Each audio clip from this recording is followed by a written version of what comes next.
Hi, everybody. Welcome to Laser Brains. We are back to reviewing Star Trek movies. Yeah. I'm your co-host, Mike Allen. As always, I'm joined by Joshua Mervell, and today we are going to be taking a look at the Star Trek movie, The Search for Spock. That's right. And as always, we're joined by Meteor Co-owner Champ Ian. Sup, fellas? Hey, woo! You know, how's it Listen, going? I thought before we jump into this movie, I just want to do a little icebreaker for Okay. everybody in the room, okay? Okay, all right. I want to play a game, okay? We're Oh, sitting in boy. a circle Oh, here. shit. I'm nervous already. Fill me in. Ready, guys? I am such a Star Trek fan that...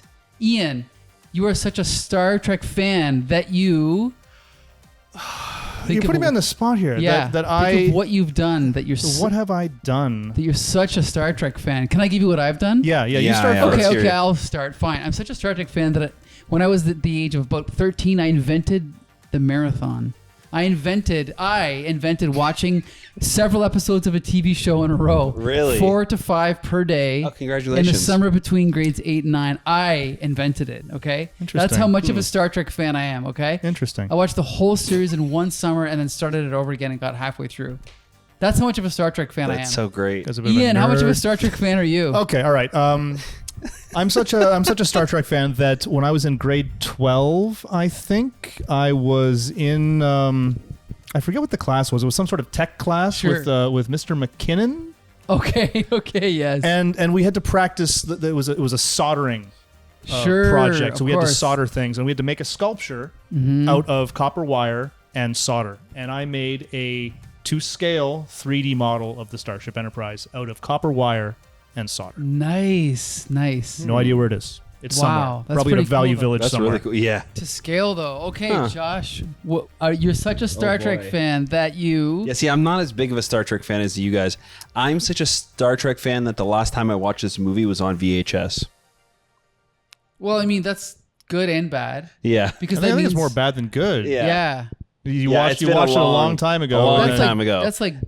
You're Yeah. insulting yourself. What I know, are you doing I here, know. Josh? No, I think he's insulting us. yeah, Going into insulting this, us. going into this, I felt like I had remembered the bulk of this movie, and then sitting down and watching it, I was like, "Whoa! It's been so long since I've Who's seen this this movie." Kirk guy? Yeah. So- I grew up watching Wrath of Khan over and over again as a kid, and then even like it's probably since our recording, like it was probably only a year that I had watched Wrath of Khan. Like it. Okay. It's a pretty regular. Sure, everyone movie watches that I Wrath watch. of Khan Yeah. more than the other ones, I'll say. Now, I marathon these before I watched the series. So I watched them all in a row, and this movie series made me love Star Trek. Now, as time goes by, I realize Wrath of Khan is much better than Search for Spock. It is. And even tonight, I was noticing, okay, there's problems with this movie, but I think I can boil it down.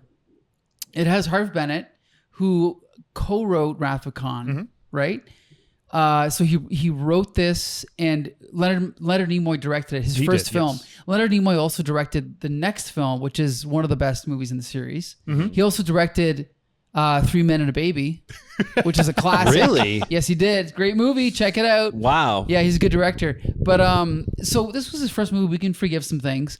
But I think the key problem with this movie is that in Wrath of Khan, there was many things going on. Like Kirk is getting old, and the Genesis thing is coming back, and Kirk's past is coming back to haunt him with Carol Marcus, and Spock does the ship thing. Oh yeah, and also Khan is in it, which is a whole other. There's like 5 subplots. This movie, Everything feels so like cohesive and connected in right. Wrath of Khan. Like even the plot of Genesis goes hand in hand with Kirk feeling old. Yes, you know it what I ties mean. into the theme. Everything Yep. is so intertwined.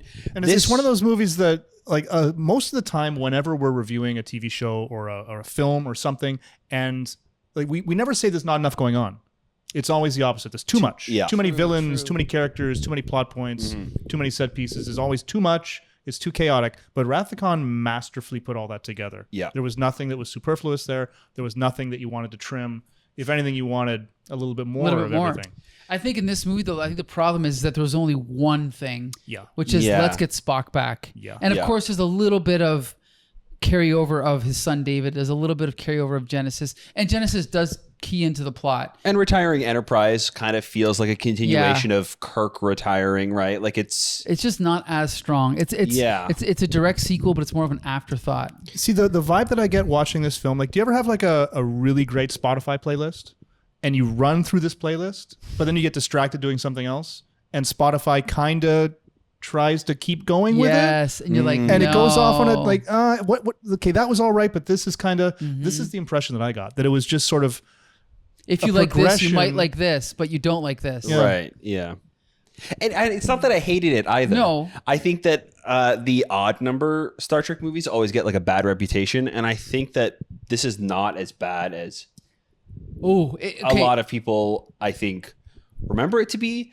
I think it's just maybe feels this way because it is coming off of the heels of Wrath of Khan.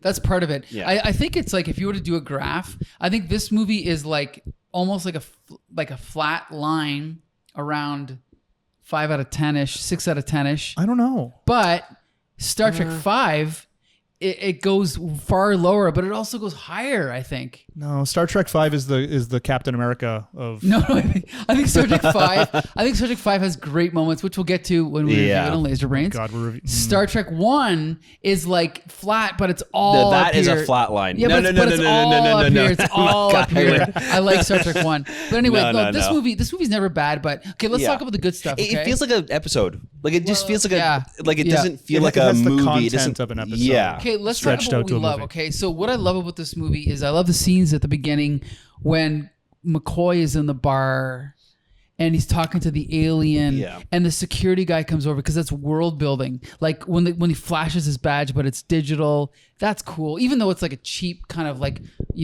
tiny set, I do love that stuff. It's like it was filmed here. Yeah, pretty. It was like setting it a really movie in does one kind of feel location, like- right? Yeah, exactly. Who would do that? And just like little things like that. I love the fact that they go back to Vulcan. I love it. 80s sci-fi fantasy mysticism. Love it. Right. Yeah, but I feel like. But no. We're talking about things we love. What do you love? Okay. Yeah. We'll get to the stuff that we hate. Yeah. There's plenty. I think that the standout thing for me in this movie, and it's kind of like just sprinkled throughout, but it's McCoy. He's great. Fantastic. Like it's so strange. It's like he's not himself half of the movie, but he really shines in this one. That like halfway between him and Spock. It's a tightrope when he walks it. It's so perfect. great because it doesn't come off as this like cheap impression of Leonard Nimoy. You know, like it. Out of all the people that have also played Spock, I feel like he does it the best. Like he's better than Zachary Quinto or whoever's in Strange New Worlds or whatever. You know, like there's one line in the bar that it's just over. It's perfect. It's just it describes exactly what you're talking about. Yeah. When he's talking to the security guy, he's like, "What's the logic in offering me a ride home, you idiot?" Yeah. It's like so. You just went right down the middle with that. That was good. Yeah, it's great. That was good. And then that moment too when they're in the Enterprise after they've stolen it, and he has whatever signs that he pulls up and he says it like perfectly, and they all like But that turn was to Leonard him. Nimoy though. That was No. The voice, yes, but like just him playing it off. Okay. You know what I mean? Sure. Like, Yes. like, get it right. Yeah. Like, what are you looking at me for? That was solid. Yeah. I'll give you that. Yep, Yeah. I'm with you. Okay, champion. What's your favorite things? Oh, we haven't even mentioned something I can't even believe. But Ian, Yeah. favorite things about this movie? Favorite things about this movie? There's a lot of them. The opening, I'm going to say half hour or so, is some of my favorite sci-fi ever. The movie starts off almost flawlessly, just with the Enterprise sailing by and the sad I'm with music, you. and Kirk it's his captain's log. And he brings us right up to speed with everything that's happening and with his emotional state as well. And we're 60 seconds in and we know exactly what we're doing and how everyone feels. And we're introduced to the Klingons in one of the... It's a fantastic scene where you just flash to empty space and you hold there for a second. We pan down to the little freighter. Yes. We learn later that we're looking at a cloaked Klingon ship the entire time. But the way that all these things are introduced is It's amazing, and it's just one thing after another, after another, after another, and there's really no time to breathe. It's just, oh, what's next? What's next? What's next? It really falls off a cliff after that. Yeah. But there's just so many scenes lined up in a row, right? Kirk's little introduction, then we learn about the Klingons, and then the space dock scene when the Enterprise docks. Love it. I have to say, when I saw this movie for the first time, I was probably in the fourth grade. I saw it on TV when it was we didn't have a rental industry at that point. You had to wait for this stuff to come out on TV. Recorded it. I watched a lot of old school Trek when I was a little kid. And I was like, what the hell is that? Well, that's the Enterprise. What's the Enterprise? It's like a city floating in space. And I was just awestruck at how huge the Enterprise was and how many people lived on it. I thought it was the biggest thing that existed. So to see that scene, get the Enterprise really small, and then this enormous space dock comes into view, a little me my jaw hit the floor. Like, my God, what is this? I was so impressed by it. And even watching this decades later, the model building and the composite shots, they're just, the motion is flawless. Well, also the model, like that, it's models, right? There's lights coming through the models. And the other thing too is that the design of this space station makes you want to live in it, right? Like you're like, I want to live in this. Whereas, no offense to DS9, I never liked the design of DS9. I never liked that claw-ish. There's something off-putting about it. Well, it was supposed to be off-putting. It's an alien. Sure. Okay, I'll give you that. I'll give you that. But this thing, and the other thing I noticed this time around about this space station is there's a little, at the top, like a little city with what are they, spires? Coming out. Yeah. Oh my God, like the detail, right? Well, even down to the fact that there's like restaurants that have like windows to the docking bay, so you can see the that was amazing to see the Enterprise flying by. Like, and then everyone stands up and it's just, my God, they got beat up. And a little cameo by Grace Lee Whitney. Yes, Nurse Chapel. Yes. Yeoman Janice Rand. Sorry, Yeoman Rand. Yes, only in the first 13 episodes, right? I think something like that. She was in a bunch of them, but I think she was ousted. She was the woman with the crazy beehive hairdo. Yes. Yeah. But she just shakes her head very subtly. And it's funny because I'm watching what's it called, DS9 and Voyager all the way through for the first time now, and she appears in an episode of Voyager where they kind of go back in time, and Tuvok interacts with Star Trek 6. Do you remember this? Oh no, I don't think I've seen this. I'm such a Star Trek fan that I just watched this last week, and anyway, she's in that episode as like a first officer type thing. So it's like the longest amount of dialogue she's had since the old series, like season 1. Anyway, it doesn't matter. Okay, we haven't mentioned Deep Space Nine podcast now. Holy moly, we haven't even talked about one of the best actors to ever play Klingon, Christopher Lloyd. Like, okay, look. Well, this is the first Klingon, like first appearance, right? No. Klingons were in Star Trek 1 and 2. And they were in the original series as well. Yes. Oh, okay. Yeah. So you're off by 20 years. Yeah. But it's okay. No, but seriously, the Klingons did not become the main villains of Star Trek until probably Star Trek 2 and 3, right? Like they were in 1, but it was arbitrary. They could have picked any villain for Star Trek. Star Trek 1, they just got eaten by the probe thing, and that was it. And they came back. Were they in 2? I don't remember. No, I don't think they so. They weren't in 2 at all. So this is where they become the main villains. But the key thing that I like about Christopher Lloyd versus the Klingons in TNG is that in TNG they get the teeth. In TNG, they get the voices. Okay, it's fine if you like that. But these guys are just acting like regular people. And so Christopher Lloyd is able to act, for lack of a better term, like Christopher Lloyd. But Christopher Lloyd can play any character. And his acting in this movie, like, again, this is almost like Tom Hardy following on the footsteps of Heath Ledger and Joker. How do you top that? Well, you just do Christopher Lloyd. And he's amazing in this movie. The camera is right here when he's talking to Kirk on through the comm link and whatever. The look on his face when he's thinking and he's plotting, isn't it just incredible, right? You know what I'm talking about? It's the definitive Klingon. Yeah. And you can see how every episode of The Next Generation harkens back to the things that were set up here. Everything, right down to how their society is very honor-based and that kind of thing. When he kills his girlfriend.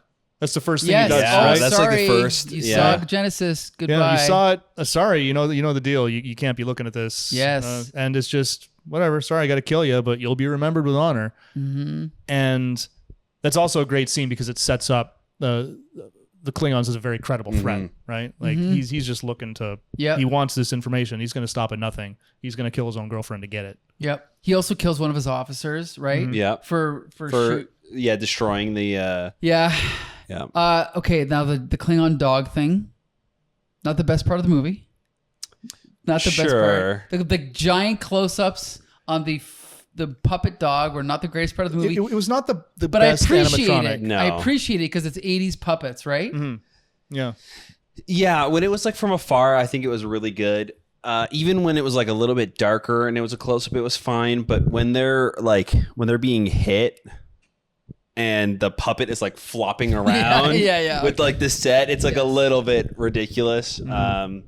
I also I kind of half expected for there to be some sort of payoff of the pet dog being there, like the dog. Yeah. 'Cause we did so many like close-ups of it and like point. moments. That's a good point. That I was like, gun, I wonder. I can't remember what happens with these things. Yes. And yeah. Sorry, but not everything. Chekhov's gun. But when I say Chekhov's gun, I don't mean Ensign Chekhov. Anyway, go ahead. No, not everything has to be a Chekhov's gun. Right? Yeah. True. I get what you're saying. The animatronic was a little at times, but I like the fact that it's there. It's just he's got a dog. Sure. Why?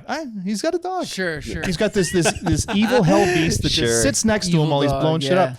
I think that it just adds a little bit of color. It adds color for sure. Okay, let's talk about where we think the movie starts to go off track a little bit.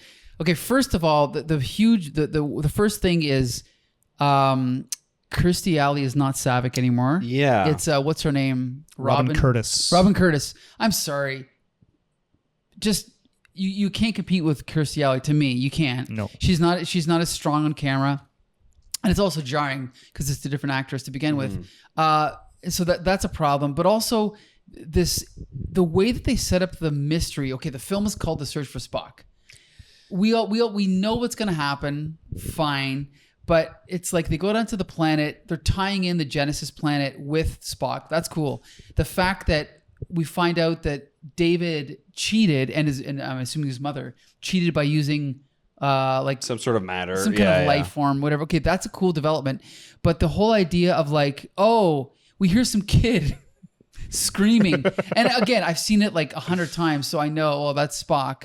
And then they see a kid, or then they find the missile tomb thing. That's fine, but it's like now there's a kid, and we're kind of just waiting and waiting and waiting. And it's when they finally find like Spock the first time, it's sort of anticlimactic, right? Because it's like it cuts from subplot over here to just, oh, here he is. Look, it's a teenager, and it's obviously Spock. It would have been cool to see like, I don't know what, like a long shot or just some kind of weird build up to it or something, right? Yeah, or dramatic, or just not have him like throughout. Like maybe they open up the pod and they see that like. Though there's clearly not a body there, but then they see something moving and they think it's just one of the worms. So they close the casket and then that's it. Because I think a strange thing is like us as an audience know that that's Spock. Yes. So it doesn't feel like we're reunited when the rest of the cast is reunited. That's a good point. And also, it doesn't even really feel like there's a moment where Kirk looks at Spock and he's like, oh my God.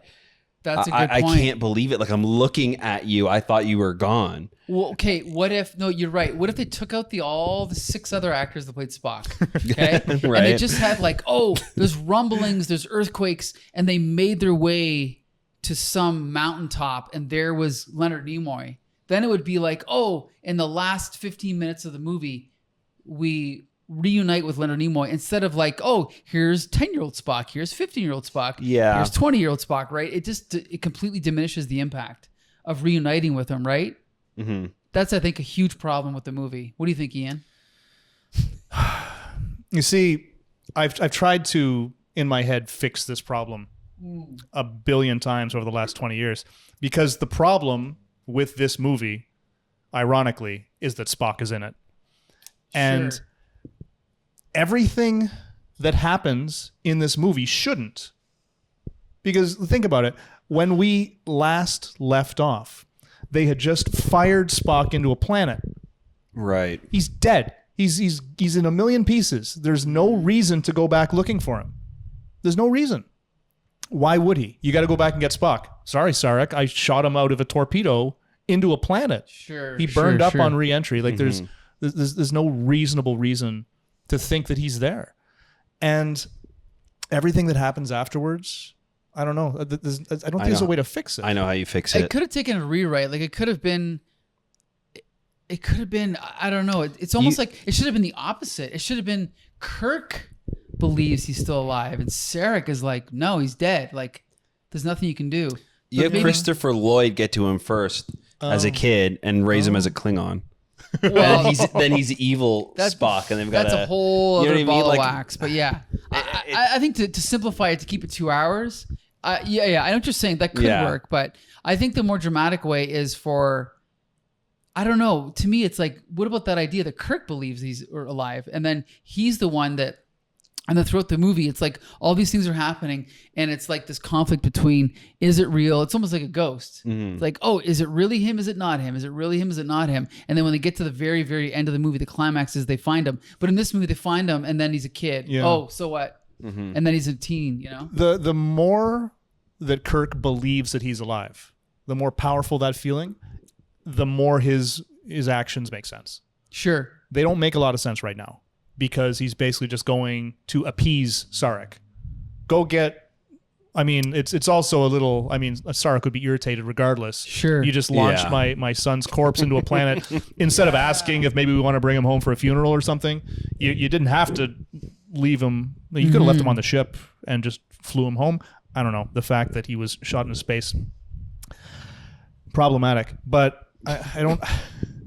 Yeah, I think you're right about that. If Kirk believes and nobody else does, then his rash decisions, him stealing the Enterprise, makes more sense because he's already thinking something that everyone thinks is crazy. Right. So when he does something that's crazy, it adds up kind of. Now, it is cool that this defines Kirk as the rule breaker. He does steal the Enterprise, right, which no other captain would probably do. I love the fact that they set up that the Enterprise is going to be decommissioned, so he doesn't have access to a ship. Okay, so then he has the conversation with the father from Doogie Howser. What's his name again? I don't remember his name, but anyway, and no, it's not him. So the father from Doogie Howser is the other captain, but then he's in the bar. Okay, with the black dude, all right. Who's awesome, great actor. He's great. He's a great actor. Why did they cast somebody that looked exactly like him with the same mustache as the guy that the security guy? Yeah, the security guy. That was a little confusing, right? Too. Yeah, you could that went to McCoy in the bar. Anyways, yeah. And it was like this scene right after. Anyways. Sure, okay. Yeah. But so the thing is with that scene, I love the fact that Kirk sits down with him and he's trying to convince him and he realizes I'm not going to get anywhere with this guy. And I love the moment where the camera is like closing in on him and he's looking down and he realizes what he has to do. So he just looks up and he's like, oh, what was I thinking? You're right. I give up. Had to try. Yeah, I had Thanks to try. for the drink. I'm out. And he walks away, and we know he's gonna do it. And then right away he says to Sulu and the others, like, "Okay, well, we're gonna do it anyway, right?" And I love the fact that this movie, again, this is the direct sequel, right? And so I love the fact that you kind of have to see 2 to understand what's happening in 3, but the lengths they go to. The fact that they steal the Enterprise, the fact that they break McCoy at a prison. It's just, I do love all that stuff. I think it's great. Very fun. Yeah. That does lead to a point that I wanted to make, though. When you're saying that you kind of had to see 2 to understand 3, they do a really good job with exposition. Sure. In this movie. The scene in the engine room where they're trying to find out who Spock mind melded with, Kirk and Sarek. Sure. When they're reviewing Star Trek 2? Yes, when they're watching the VHS tape, yes. Yeah. But he's like, go to this point in time and play. And it's like, you see this little bit. Spock is dying and they're talking. Rewind a little bit. now it's Kirk trying to, no, Sure. he's already dead. And you're going back and back and back. It's just little snippets. But you're getting a sense of what happened. Sure. You're getting a sense that he died saving the ship. Sure. Right? And you know how he died now. And it all factors into the plot because they don't know who he mind melded with at this point. They have to solve this mystery. Yeah, that's a good point. And this is a perfect way to find out. Sure. And in doing so, you explain what's happened in the previous film. Even in just the tone of the movie at the start, you kind of get the feeling of where everybody's at. You do have this kind of like triumphant return of the Enterprise as it docks into the bay, but then we're kind of brought back down when that one the one guy on the Enterprise, like the science officer or whoever it was, goes to Kirk and is like, "You think there's going to be a celebration?" Blah, blah. And he's like, "No. There might be a fanfare, Sure. but it will not be a celebration We or deserve whatever." it, but we're not going to get it. Yeah. That's, they really, I think, set up the tone coming off of this, because we are kind of like going into this as like, yes, more Star Trek, but it does like bring us back down. Yeah. Something else we have to consider when we're watching this movie is that nobody had the chance to rewatch Star Trek 2 before seeing it. You couldn't pop in That's the DVD. A good point. And catch yourself back up to speed again, right? This was no 1984. VHS, there was no streaming. You're right. Star Trek 2 came out in 1982. This was right around the time that VHS was becoming a thing. I don't think the rental market existed yet. It might have been on TV once. They were on TV. And one night. if you were like me, then you recorded it and then you played that tape 800 times, skipping through the commercials. But so the exposition was more important in this film. Yeah. Setting these Great things point. up were more important. Yeah. So, okay. So we have Christopher Lloyd, great villain. We have the Klingons. The climax of the film is on a soundstage left over from I Love Lucy. Like, it didn't look great. No. You know what I mean? Like, the lighting wasn't great. In fact, there's one shot of the movie, because I've shot stuff on like a camera, and I've also shot stuff on an iPhone. There's a shot in this movie that looks like it was shot on an iPhone. It's like the wide shot when the Klingons have all the good guys lined up, and it's like, it's like everything's in focus and the lighting is all flat. It just looks terrible. I don't know. And then like when the planet starts to fall apart and the big rock comes up and Christopher Lloyd falls off, and then him and Kirk start fighting, and then Kirk does his lunge, which the audience all laughs. He lunges at him, and there's just moments like that. There's like, it just kind of, it's not great, right? It's not a masterpiece. No. It can't match The Wrath of Khan, put it that way. And I feel like it tried to, even down to the death in this movie. With killing David, poor David. Which, I don't know, it didn't work for me. It kind of, I know what you mean. Well, okay. First of all, we have to talk about William Shatner's acting. Great actor. He proved it in Wrath of Khan. In this movie, let's get down to like the nuts and bolts. When Kirk reacts to David's death, It's laughable. It's like half laughable. No, it's laughable. Wait. it's not great. I got to point out, I think Champion, correct me if I'm wrong, when he sits back and trips and falls down, is that not like an accident? I think that was intentional. Oh, okay. I think that was intentional. I think that the point there was that Kirk is at his most comfortable and at his most powerful when he's sitting in that chair. Now he hears this news, he stumbles, he tries to sit in the chair, but he's just so shaken that he misses and he's on the floor. Okay. But then he's trying to get back to his space, his spot of power, and he can't get there. Okay, good point. Now refresh us. What is his famous line that he says right there, Ian? You Klingon bastard? No. He says no. He says, "You Klingon bastard, you killed my son. You Klingon bastard, you killed my son." He says it 3 times, and it's awesome. Josh, you didn't like it. No, it's not awesome. It's not as good as... No, it's trying to be Khan, and it will never be Khan. And I think that there's a scene in this movie that I think matches the Khan energy, and also the ending with Spock's death.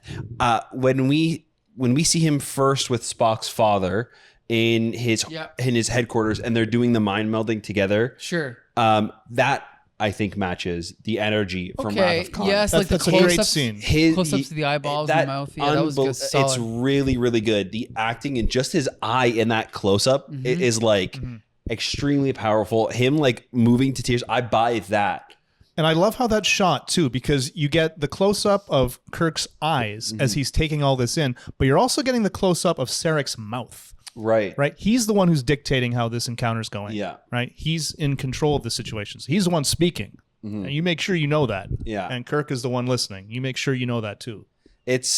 I really love that scene a lot. But yeah, the death of David, I don't know. It just However, it didn't Not work to mention he only for me. met David like 2 weeks ago. Yeah. But I did hear the audience gasp when David was murdered, so it did affect our audience here. So I think it was effective. I think that his death was a bit surprising because he was trying to save Sarek. Sure. Or Saavik.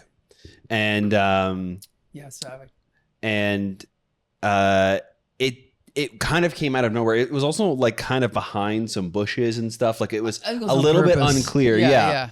And I Probably think to save on special effects. And budget. I think it helped too. I think it almost made it a little bit more surprising that he almost died off screen, like out of our view, and he was just done. Like there was no like.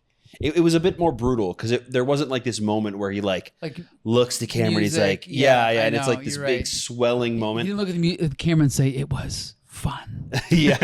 And then die. Yeah, you're right. You know, so I think it was the reaction that didn't work for me. And again, I think that kind of plays off of the ending with Kirk and even the rest of the crew seeing Spock again for the first time, because they do not see him for the first time again on Vulcan where his mind, like they thought that this person was dead, like their friend, and then all of a sudden they're seeing him again, whether his mind is there or not. Like it's before they're even having a conversation, right? Like so seeing that is like shocking, and I feel like we don't get that at all. The reunion on Vulcan, but you didn't think it was good? No, I think that was good. Okay, that was fine, but it felt like at this point for us, it feels like almost our fourth reintroduction to Spock in this movie, right? That is a problem. So I think at that point it kind of dulls it a little bit. I don't feel that impact as much because I'm already like, I know it's Spock. He's back. I agree. Yeah. So it's like maybe they could have used his chakra, whatever the hell it's called, to reunite with the biomass things, and I don't know, Grigo's body, like because we've seen his body for 45 minutes, it has no impact, right? That's part of the problem, right? So that's a big, so that dilutes it, which we've already talked about. I do like the fact that it reunites. I do like the fact that he kind of remembers what's going on, and they're all happy. So now Spock is back and the status quo is restored, right? So it's good, right? Maybe he shouldn't have come back. I don't know. They wrote themselves into a bit of a corner, right? In Star Trek 2, and you can only imagine the writing room there. Like, how the hell are we going to get this guy's brain back in his body, right? Like, it's how do you bring Spock back after you kill him in the engine reactor and then launch him into a planet? And then by the end of this movie, he's back again. It's right. They given what they were working with in terms of the setup in the previous movie, I can't imagine them doing too much better.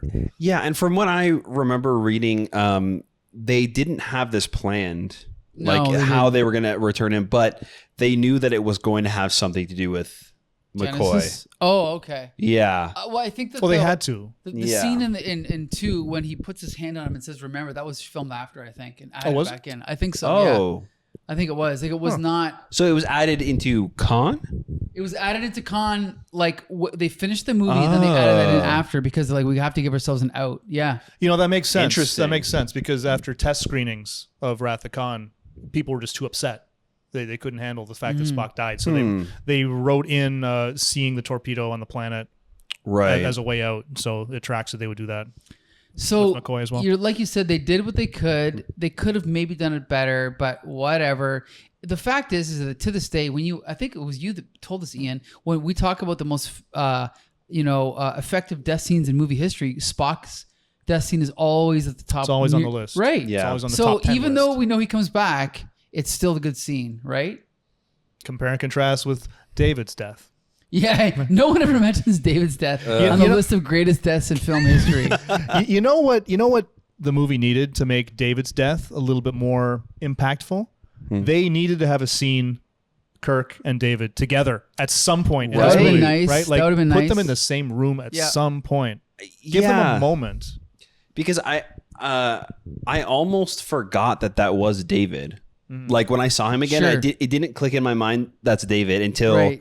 somebody said his name, and I was like, oh right, that's Kirk's son. Yeah. So I feel like, again, like what you were saying, if somebody hadn't seen Wrath of Khan in like a year and a half, Sure. you wouldn't even remember that is his son until he's like, damn it, my son. Yeah, it's like you're right. oh, Visually, you okay. got to show it somehow. Yeah. You're totally The, right. the only setup for that in terms of this movie is David is mentioned in the captain's log at the very beginning. My son David's on the Genesis planet. Right, It's not yeah, great. yeah. Great, awesome. Visual Yeah. storytelling. I've already forgotten this. So one thing, okay, so we're almost done. We just got to all agree Christopher Lloyd is the greatest Klingon ever. He's great. Yeah. I love the shots where they just hold on him.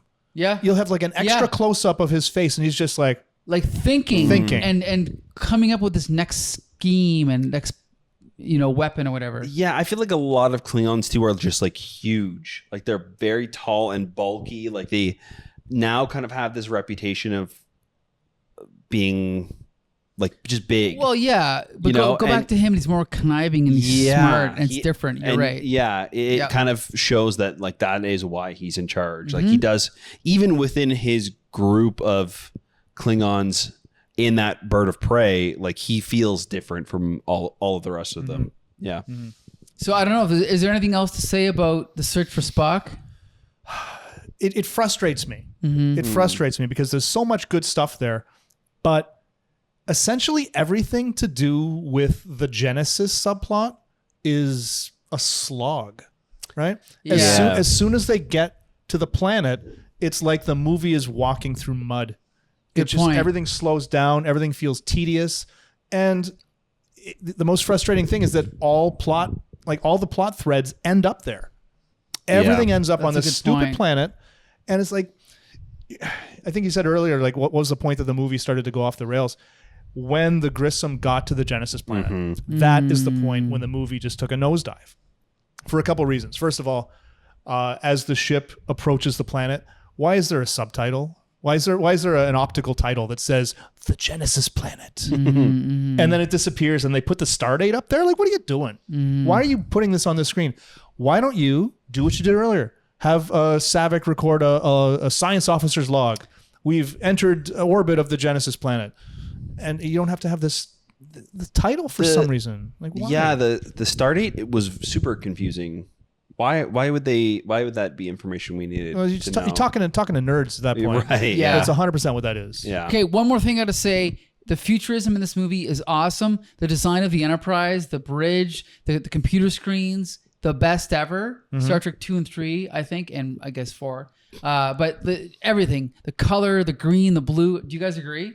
Like, Yeah, like that's great. the 80s futurism. Oh, I wish it was always like that. It looks so freaking good, right? But this Even the reminds me. costumes, This yeah. reminds me of something else I didn't like about this movie. Oh, Uh-oh. We get this when they're flying into the space dock. You're talking about the design of the starships. We are treated to a brand new starship design, the futuristic Excelsior, one of my favorites. which has become iconic in the Next Generation and so on and so forth. That design has been reused and reused and reused just because they had the model saving money. Sure, right? sure. But they puff this ship up like, oh, it's the newest thing. It's got this new fancy engine and all this, and it leaves the space dock to chase Kirk, and they've sabotaged it, and it just makes a fart noise and stops, and that's the last we see of it. See, I don't know why I didn't hate it. You know what? So it's just kind of a joke. Yeah, but it's a lame joke, and it's anticlimactic because the ship had been like, why don't you have him chase him for a while? Sure. I just wish that they had returned somehow, like somewhere else in the movie. Like he was That's the only coming later in Star Trek 4. Yeah, but they did it in this one. You know what I mean? Like I didn't mind that they had the idea to sabotage it for their getaway. That's super smart. But yeah, I think that it just disappearing the rest of the movie doesn't work. I think it somehow needed to have come back into play at some Not point. to mention, we don't this. learn about the sabotage until after it's been sabotaged. Right. It's like, yeah, by the way, I sabotaged it. And by the way, these little things have been in my pocket. These marbles. Yeah, that was lame. I admit that was bad. Yeah, it's like this movie is good, but it's just like a weak version of Wrath of Khan, right? It's like the afterthought of Wrath of Khan. It's only weak in parts. Like everything is frustrating. It's just so high and then so lazy. Yes. At points, they build up the Excelsior and they do a great job of it. Some fantastic shots of it. We get to know the captain and the operations officer, who's the guy from RoboCop. And Twin Peaks. Yep. Yep, he's looking a lot better than he was last time we saw him. Well, he's dead now, but yeah. But like that's set up, and then the payoff is super lame. Yep. What? Something else that was really kind of bugging me. Oh, it'll come to me. But it's just there are so many highs. It's not a bad movie. It's just weaker than Wrath of Khan. It's just a weaker. Some of the special effects. Right. There was one special effect when the ship is backing out, and there's one. It's like they went one frame too long. It looked bad. I noticed that. What did you notice? Well, all right. When the Klingon destroys that freighter at the beginning, and it breaks into a dozen big meaty chunks that are just floating through space. It's one of the best spaceship explosions that I've ever seen. But then you've got the Grissom that explodes, and it's just like a firework. You have the Enterprise that destroys itself, and again, it's very, very well shot. Looks good. You see very like different parts of it blowing up at different times. But then the battle right before that, Enterprise shoots the Klingons. Nothing happens to the model. They just put some energy beams around it, right? Some lightning bolts. Oh, we got them. And then the same thing happens when they shoot the Enterprise. Same thing. Nothing happens to the model. It's just some CGI. Good point. You know? There's no like sections blowing out or exactly. anything like that. Like in Wrath of Khan, you could see the damage happening as it was being damaged, and that damage followed the ship around for 2 movies. Yeah. Right? Like you see in this one here, it's still burned up in the same place from when Khan shot it there. But then the Klingon shoot it, and it's just like, let's put a lightning effect on it, and we'll blow some stuff up inside the ship. A lot of it seems cheap in this movie, especially all of the Genesis stuff. Oh my god, that sounds. Which we talked about. It was bad. It was bad. Yeah, and even when we're not seeing like mats in the background, just the set itself, like when they're walking in the snow, it feels crap. so. It looks like a TV show. Yeah, it looks like a bad. It looks like an episode from like an early TNG, right? Season 1 or season 2. 100,000,000%. You're right. Now here's the thing. This is Star Trek 3, which is an odd numbered movie, which unfortunately means it's one of the weaker ones. But next up is Star Trek 4, which is one of the best ones, I think. So I'm really looking forward to. Weirdly, one of the best ones. Yeah. Oh boy, I can't wait to talk about that one. Same director. I can't say enough about it, but it doesn't matter because we're not talking about that one. We're talking about 3. So search for Spock. Definitely watch it, but it's not one of the stronger ones. You've got to start with Wrath of Khan, then watch this one. Yeah, I agree. Right? Skip the first one. Well, Mike might disagree, but Ian, watch the first one. What do you think? You definitely have to watch the first one, but I think I said this in the Wrath of Khan review that I prefer to introduce new people to the second one. True. And then show the first one later with some caveats. Like you're There going to you go. see some footage that might seem familiar. That's because they stole it for the second one. Yes, they did. But it's better served here Yes, good point. than here. Okay, so join us every week for movie night at Meteor, which is called Uniplex, right? coming up soon. Never heard it said like that, but yeah. We're going to be doing Shocktober. We're going to be watching horror movies. We're going to be watching The Shining. We're going to be watching Scream. Yep. So be sure to join us every Wednesday. And then after that, it's back to sci-fi and superhero films, right? Sure. And where can you find our episodes, Josh? You can find all of our stuff over on our website at thecomicbooksyndicate.com. All of our podcasts are video formats. You can also check them out on our YouTube channel. Leave us a comment, leave us a like. Let us know what you guys think about the stuff we're talking about.